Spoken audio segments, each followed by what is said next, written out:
ಹಣ್ಣುಗಳು ಆರೋಗ್ಯಕ್ಕೆ ಪ್ರಯೋಜನಕಾರಿಯಾಗಿದ್ದರೂ ಕೆಲವು ಹಣ್ಣುಗಳ ಸೇವನೆ ಗರ್ಭಿಣಿಯರ ಆರೋಗ್ಯಕ್ಕೆ ಅಪಾಯವನ್ನುಂಟು ಮಾಡುತ್ತದೆ.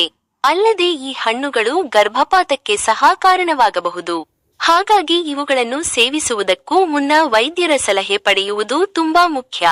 ಗರ್ಭಿಣಿ ಮಹಿಳೆಯ ಆರೋಗ್ಯ ಇತರರಿಗೆ ಹೋಲಿಸಿದರೆ ತುಂಬಾ ಸೂಕ್ಷ್ಮ ಎಂದು ಮನೆಯಲ್ಲಿ ಹಿರಿಯರು ಆಗಾಗ ಹೇಳುತ್ತಿರುತ್ತಾರೆ.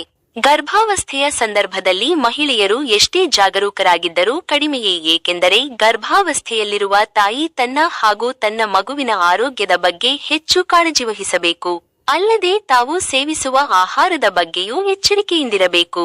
ಇಲ್ಲದಿದ್ದರೆ ಇದರಿಂದ ಗಂಭೀರ ಸಮಸ್ಯೆಯನ್ನು ಎದುರಿಸಬೇಕಾಗುತ್ತದೆ.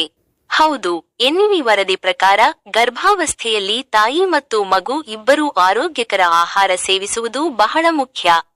ಕೆಲವು ಹಣ್ಣುಗಳನ್ನು ಸಾಮಾನ್ಯವಾಗಿ ಆರೋಗ್ಯಕರವೆಂದು ಪರಿಗಣಿಸಲಾಗುತ್ತದೆಯಾದರೂ ಗರ್ಭಿಣಿಯರು ಸೇವಿಸುವುದರಿಂದ ಇವು ಆರೋಗ್ಯಕ್ಕೆ ಹಾನಿಯನ್ನುಂಟು ಮಾಡಬಹುದು. ಹಾಗಾಗಿ ಈ ಸಮಯದಲ್ಲಿ ಗರ್ಭಿಣಿಯರು ಸೇವಿಸುವ ಆಹಾರದ ಬಗ್ಗೆ ಬಹಳ ಎಚ್ಚರಿಕೆ ವಹಿಸಬೇಕು. ಏಕೆಂದರೆ ಕೆಲವು ಹಣ್ಣುಗಳು ಗರ್ಭಿಣಿಯರ ಆರೋಗ್ಯ ಮತ್ತು ಮಗುವಿನ ಆರೋಗ್ಯದ ಮೇಲೆ ಪರಿಣಾಮ ಬೀರುತ್ತವೆ. ಹಾಗಾದ್ರೆ ಎಂತಹ ಹಣ್ಣನ್ನು ಗರ್ಭಿಣಿಯರು ಸೇವಿಸಬಾರದು ಎಂಬುದನ್ನು ನಾವಿಂದು ತಿಳಿಯೋಣ ಬನ್ನಿ.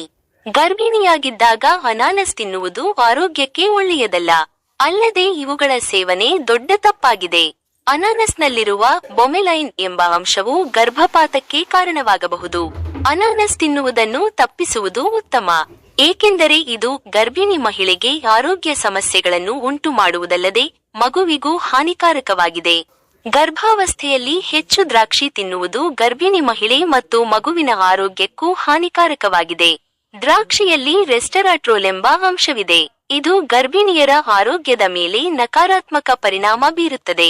ಹೀಗಿದ್ದರೂ ನೀವು ದ್ರಾಕ್ಷಿ ತಿನ್ನಬೇಕು ಅನಿಸಿದರೆ ವೈದ್ಯರನ್ನು ಸಂಪರ್ಕಿಸಿದ ನಂತರವಷ್ಟೇ ದ್ರಾಕ್ಷಿಯನ್ನು ತಿನ್ನುವುದು ಉತ್ತಮ. ಗರ್ಭಾವಸ್ಥೆಯಲ್ಲಿ ಹುಣಸೆ ಹಣ್ಣು ತಿನ್ನುವುದು ತುಂಬಾ ಅಪಾಯಕಾರಿಯಾಗಿದೆ. ವಿಶೇಷವಾಗಿ ಮೊದಲ 4 ತಿಂಗಳಲ್ಲಿ ಹೆಚ್ಚು ಹುಣಸೆ ಹಣ್ಣು ಸೇವಿಸುವುದರಿಂದ ಪ್ರೊಜೆಸ್ಟರಾನ್ ಹಾರ್ಮೋನ್ ಉತ್ಪಾದನೆ ಕಡಿಮೆಯಾಗುತ್ತದೆ. ಇದು ಗರ್ಭಪಾತಕ್ಕೆ ಕಾರಣವಾಗಬಹುದು. ಈ ಕಾರಣದಿಂದಾಗಿ ಗರ್ಭಿಣಿಯರು ಹುಣಸೆ ಹಣ್ಣು ಸೇವಿಸುವುದನ್ನು ತಪ್ಪಿಸುವುದು ಉತ್ತಮ. ಗರ್ಭಾವಸ್ಥೆಯಲ್ಲಿ ನಮ್ಮ ದೇಹಕ್ಕೆ ಬೇಕಾದ ಪೋಷಕಾಂಶಗಳನ್ನು ಬಾಳೆಹಣ್ಣು ಒದಗಿಸುತ್ತದೆ. ಆದರೆ ಕೆಲವು ಸಂದರ್ಭಗಳಲ್ಲಿ, ವಿಶೇಷವಾಗಿ ಮಧುಮೇಹ ಇರುವ ಮಹಿಳೆಯರು ಬಾಳೆಹಣ್ಣುಗಳನ್ನು ಮಿತವಾಗಿ ತಿನ್ನಬೇಕು. ಅಲ್ಲದೆ ಅಲರ್ಜಿ ಸಮಸ್ಯೆಗಳಿರುವ ಗರ್ಭಿಣಿಯರು ಬಾಳೆಹಣ್ಣು ತಿನ್ನುವುದು ಸುರಕ್ಷಿತವಲ್ಲ. ಗರ್ಭಾವಸ್ಥೆಯಲ್ಲಿ ಆರೋಗ್ಯಕರ ಆಹಾರವನ್ನು ಸೇವಿಸುವುದು ಬಹಳ ಮುಖ್ಯ. ಕೆಲವು ಹಣ್ಣುಗಳು ಮತ್ತು ಅವುಗಳಲ್ಲಿರುವ ರಾಸಾಯನಿಕಗಳು ಗರ್ಭಾವಸ್ಥೆಯ ಮೇಲೆ ಹಾನಿ ಉಂಟು ಮಾಡಬಹುದು. ಆದ್ದರಿಂದ ಗರ್ಭಿಣಿಯರು ಆಹಾರವನ್ನು ಎಚ್ಚರಿಕೆಯಿಂದ ಆರಿಸಿಕೊಳ್ಳಬೇಕು. ಈ ಕಾರಣದಿಂದಾಗಿ ಯಾವುದೇ ಆಹಾರವನ್ನು ಸೇವಿಸುವುದಾದರೂ ವೈದ್ಯರ ಸಲಹೆಯ ಮೇರೆಗೆ ತೆಗೆದುಕೊಳ್ಳಬೇಕು.